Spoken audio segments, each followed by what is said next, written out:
Hello everyone, once again most welcome to our class and आज की class में हम सभी केस नंबर 2 का अकाउंटिंग ट्रीटमेंट को समझने वाले हैं। केस नंबर 1 का अकाउंटिंग ट्रीटमेंट हमने पिछले क्लास में समझा था, जिसमें कि हमारा जो केस था वो था कि जो ड्रॉवर है वो अपने बिल ऑफ एक्सचेंज को लास्ट डेट तक, मतलब मेच्योरिटी डेट तक जब अपने पास रखता है तो उस सिचुएशन में हम कैसे अकाउंटिंग ट्रीटमेंट करते हैं।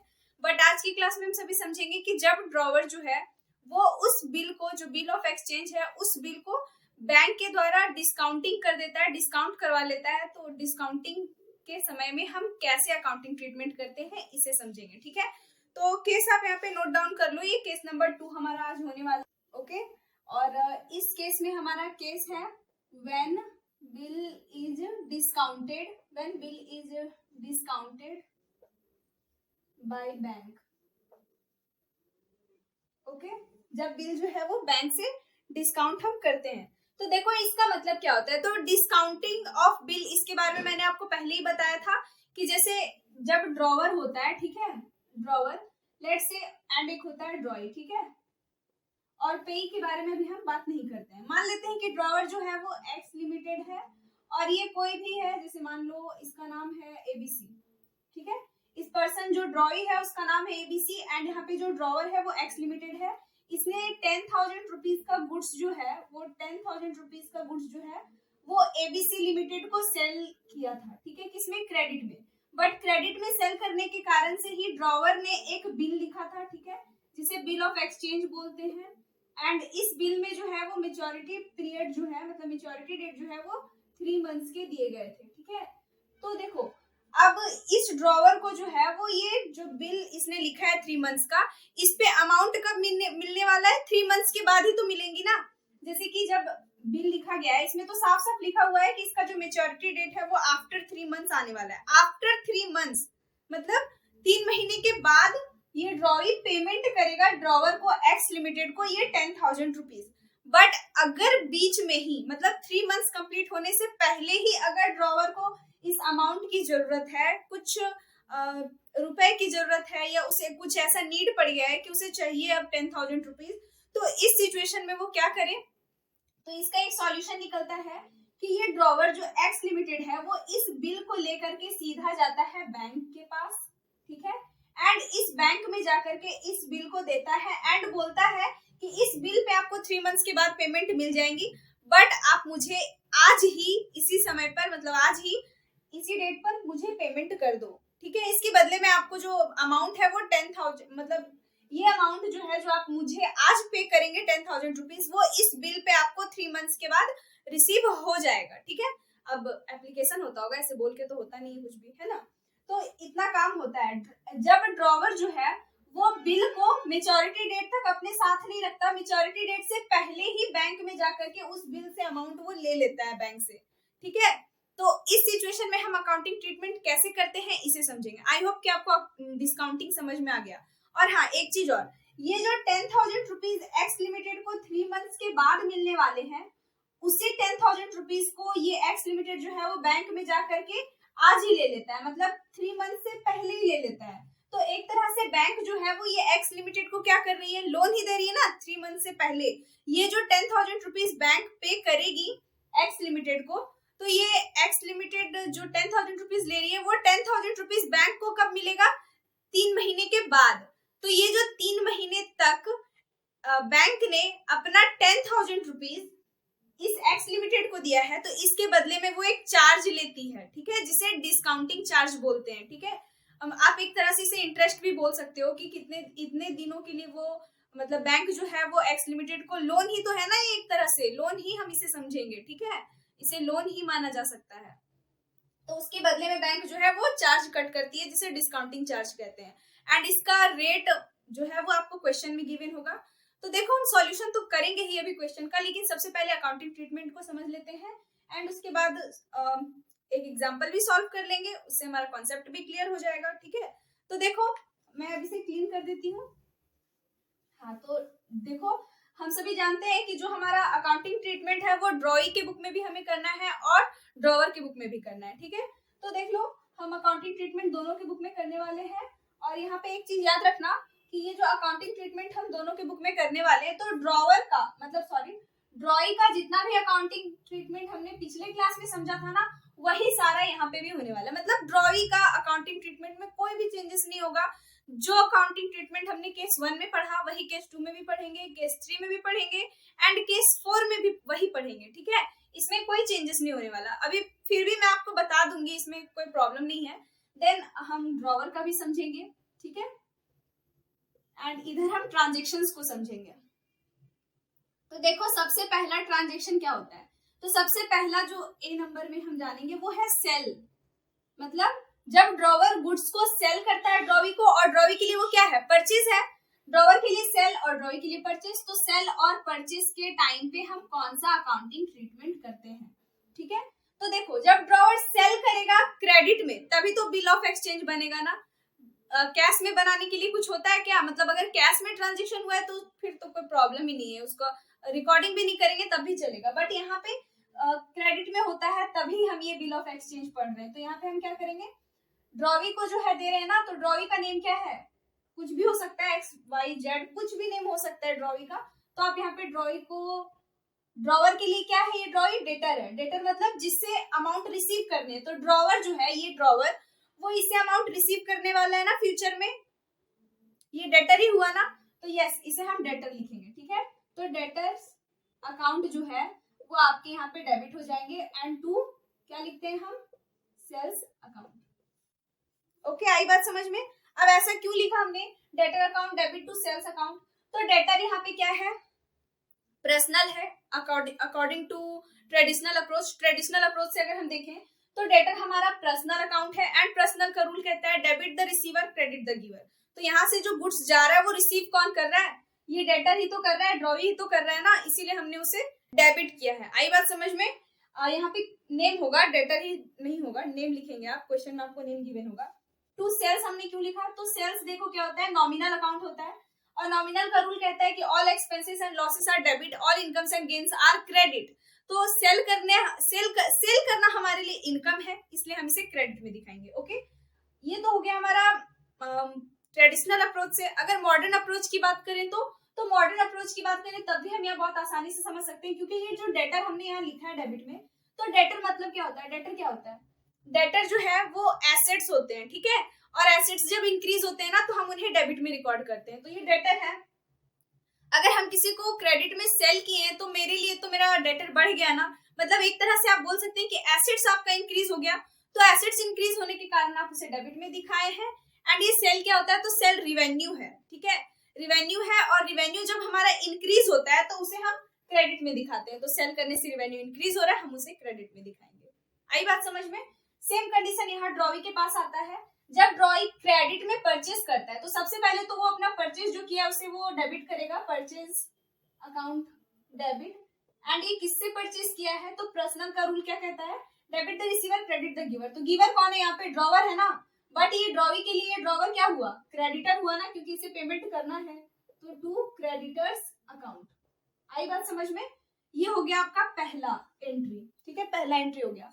देन सेकंड नंबर में है रिसीविंग और एक्सेप्टिंग ऑफ बिल। मतलब जब ये ड्रॉवर जो है वो बिल बना लेने के बाद ड्रॉवी को भेजेगा, फिर ड्रॉवी उसे एक्सेप्ट करने के बाद उसमें सिग्नेचर करके वापस से जब ड्रॉवर को भेजेगा उस दिन फिर अकाउंटिंग ट्रीटमेंट होगा। और उस दिन फिर क्या लिखेंगे, तो देखो जब बिल एक्सेप्ट हो जाएगा ड्रॉवर के द्वारा और वापस से आता है ना तो वो चेंज हो जाता है। मतलब ये अब आपका डेटर नहीं रहा, ये डेटर अब आपका चेंज हो गया, वो आपका बिल रिसीवेबल बन गया। मतलब उस बिल पे अब आपको अमाउंट रिसीव होने वाले हैं। ड्रॉवर के लिए हम बात कर रहे हैं, ड्रॉवी का बात अभी नहीं हो रहा है, ठीक है, भी ड्रॉवर का बात हो रहा है। ड्रॉवर के लिए क्या है, ये बिल रिसीवेबल है, इससे अमाउंट रिसीव होने वाले हैं। और बिल रिसीवेबल क्या होता है, एसेट्स होता है। एसेट्स इंक्रीज होगा तो उसे हम डेबिट में रिकॉर्ड करेंगे। तो यस, यहाँ पे आपका बिल रिसीवेबल अकाउंट जो है वो डेबिट होगा। टू किससे रिसीव हो रहा है, डेटर से ना, तो टू डेटर्स अकाउंट। आई बात समझ में। यही बिल रिसीवेबल जो है, जो ड्रॉवर के लिए रिसीवेबल है, वही ड्रॉवी के लिए क्या है, पेबल, बिल्स पेबल है ना। और बिल्स पेबल क्या है, एक लायबिलिटीज है। एंड लायबिलिटीज का रूल कहता है कि जब ये बढ़ता है तो हम इसे क्रेडिट में करते हैं और जब घटता है तो डेबिट में करते हैं। तो यहाँ पे बिल पेबल जो है वो लायबिलिटीज है और ड्रॉवी के लिए तो लायबिलिटीज इंक्रीज हो रहा है ना, क्योंकि अब उसे पेमेंट करना है उस बिल का, तो ये लायबिलिटीज इंक्रीज हुआ, तो इसे हम किधर दिखाएंगे, क्रेडिट में दिखाएंगे।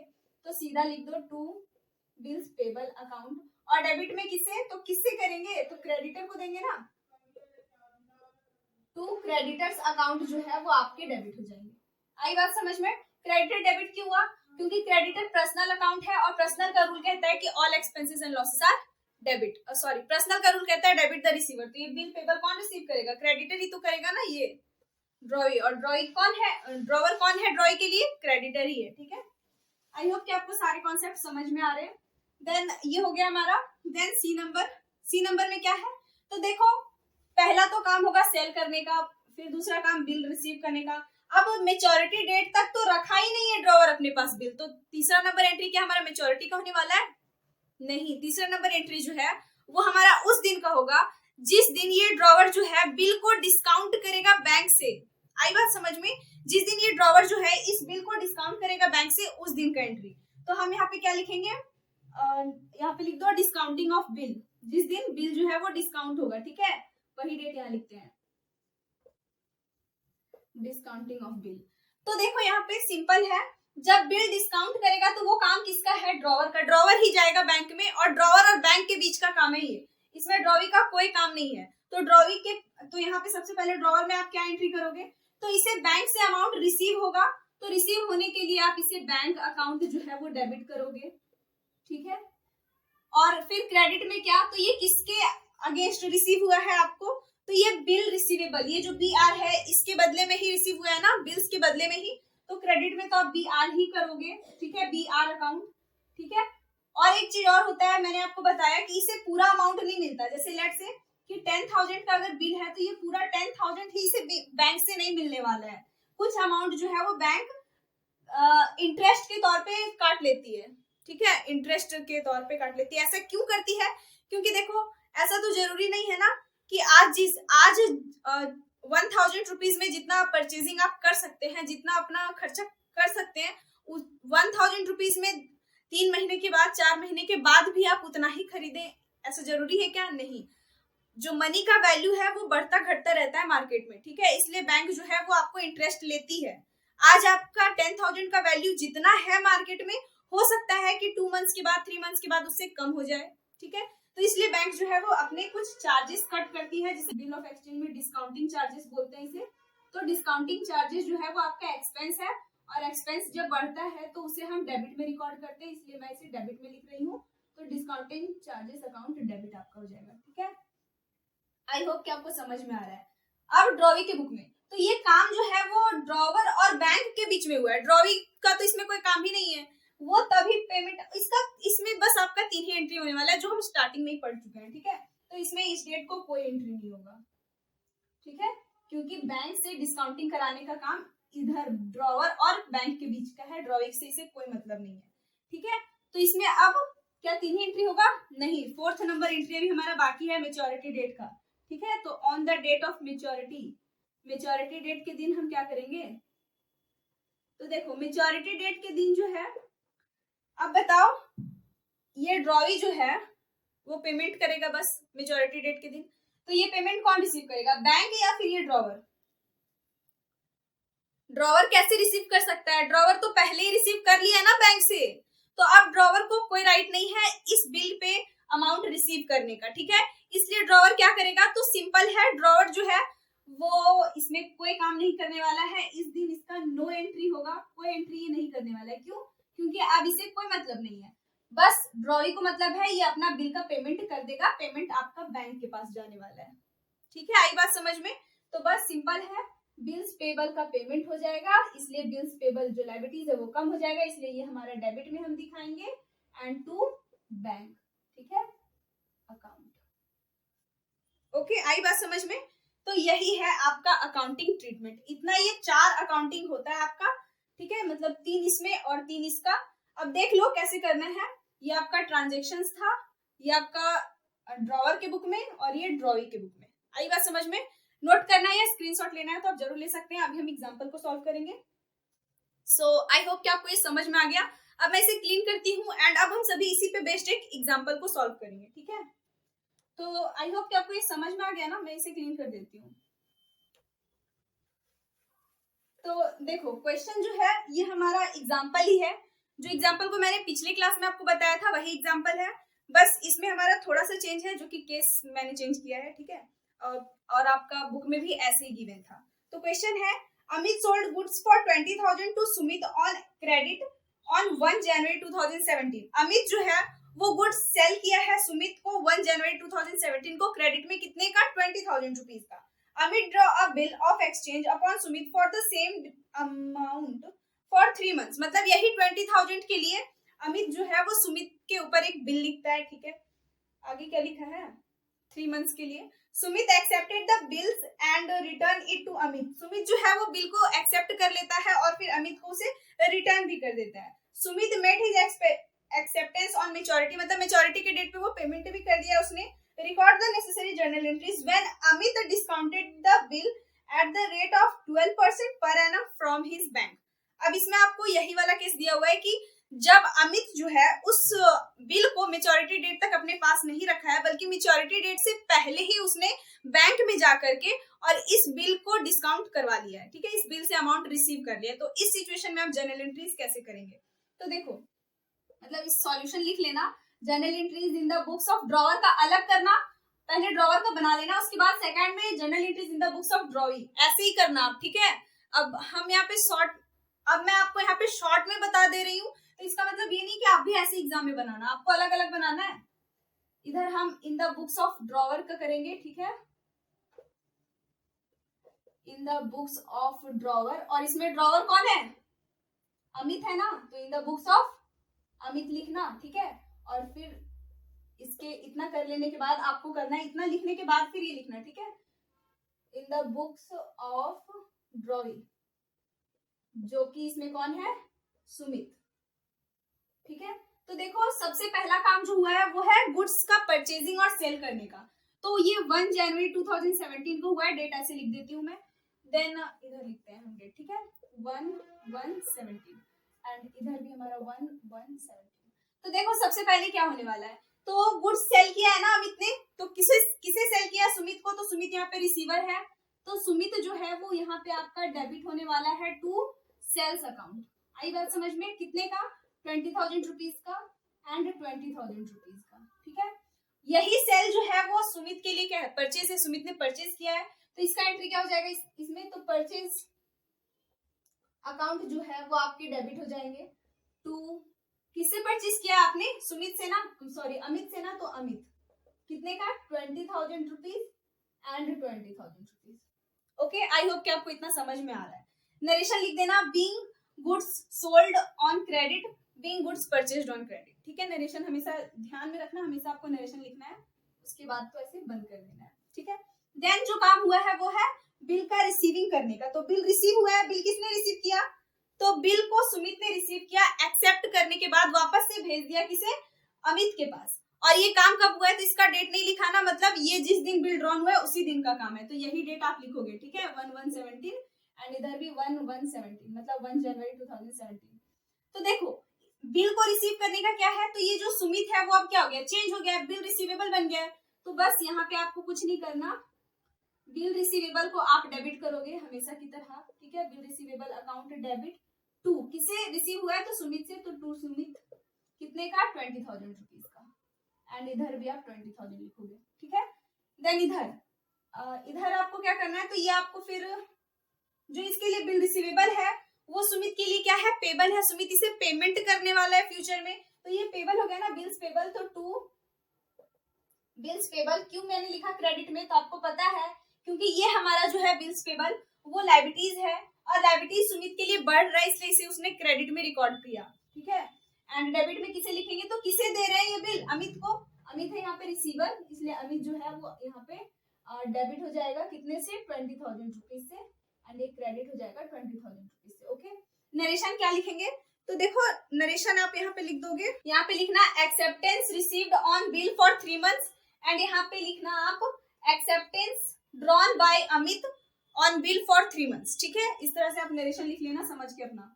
देन अब देखो इसके बुक में अब होने वाला है ड्रॉवर के बुक में, तो इसमें कोई अमाउंट ऐसा मतलब इसमें अब क्या होगा, मेच्योरिटी डेट का होगा क्या? नहीं। देखो बुक में आपका लिखा हुआ है ना कि मतलब क्वेश्चन में आपका गिवन है कि ये अमित जो है वो मेच्योरिटी डेट से पहले ही बैंक में जा करके बिल को डिस्काउंटिंग कर लेता है, ठीक है। तो वही आपको करना है।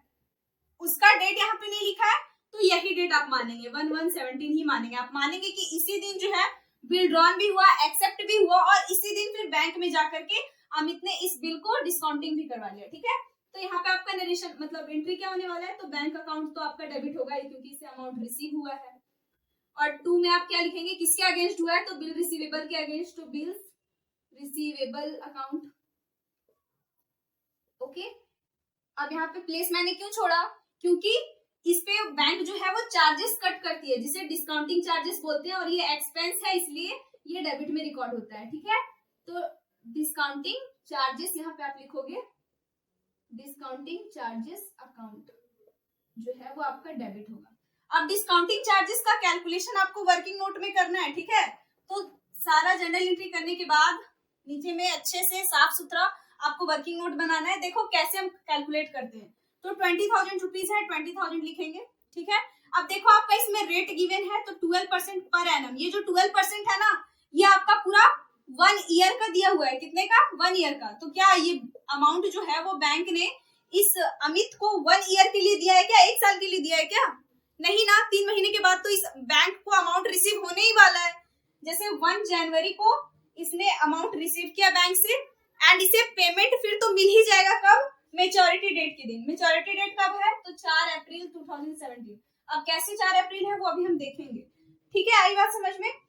तो अगर डेज में होता ना तो हम 4 अप्रैल ही लेते, बट यहाँ पे 3 मंथ्स लिखा हुआ है ना क्वेश्चन में कि 3 मंथ्स के लिए बिल जो है वो ड्रॉन हुआ था, तो यहाँ पे आप 3 मंथ्स का ही इंटरेस्ट कैलकुलेट करेंगे, ओके, 3 मंथ्स का।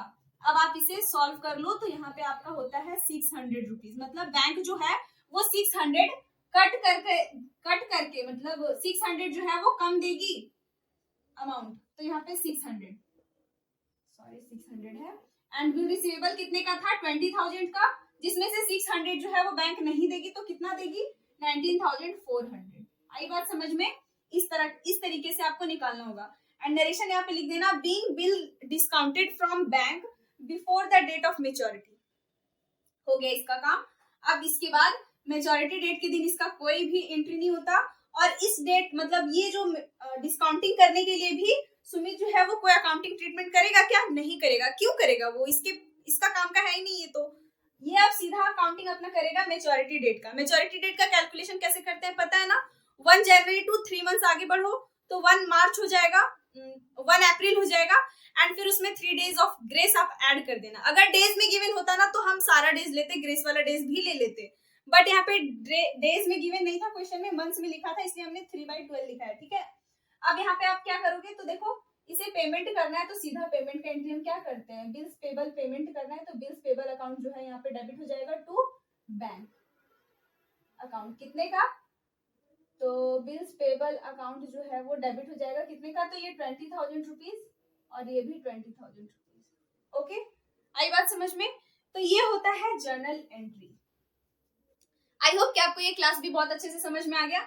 नोट करना है तो कर लो, स्क्रीनशॉट भी आप ले सकते हो। देख लो कैसे करना, पहले इधर वाला एंट्री अच्छे से फॉर्मेट बना के करना, नरेशन भी लिखना साफ सुथरा अच्छे से खूबसूरत सा बनाना एंड इतना करने के बाद फिर इधर लिखना। और हाँ, वर्किंग नोट तो एकदम क्लियरली होना चाहिए क्योंकि वर्किंग नोट पे ही अकाउंट्स में क्वेश्चन मतलब वर्किंग नोट का बहुत बड़ा बेनिफिट है, ठीक है। रफ ही है, बस इसे थोड़ा इज्जत दे देना है और क्या, बहुत अच्छे से बनाना है थोड़ा रफ को, है ना, ताकि समझ में आ जाए टीचर को। तो यहीं पे हमारा आज का क्लास समाप्त होता है। मिलते हैं नेक्स्ट क्लास में। आई होप कि आपको क्लास अच्छा लगा हो। सो तब तक के लिए bye bye and take care.